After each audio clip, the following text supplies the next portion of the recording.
Играчките од Штипскиот Црвен крст ја вратија насмевката кај 7-годишната Елеонора и 1 година помалата сестричка Теодора.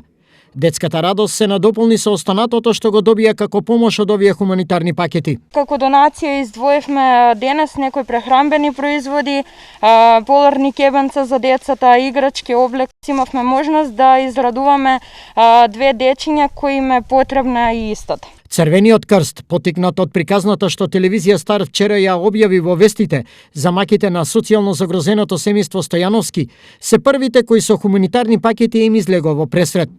Радоста на таткото самохраниот родител Владко и неговите 2 малолетни ќерки дека некој и некои мислат на нив, не ја сокрија. Голема благодарност до телевизија Стар, до Црвениот крст, кои што донесува овде средства кои се неопходни за лична хигиена, за јадење, за пиење.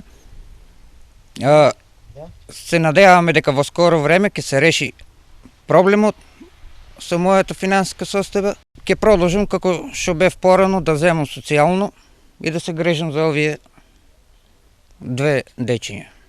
4 месеци откако останале без социјална помош поради, како што вели Владко, негов превид во редовноста за неговото пријавување како активен барител на работа, секој ден за него и ќерките бил буквално преживување. Сега, без излезната состојба им ја измени објавената сторија на телевизија Стар. Веруваат дека и овој пат, како и досега, ќе се покаже и докаже дека хуманоста се уште живее тука. Таа е доблест по која Штип и Штипјани надалеку се познати.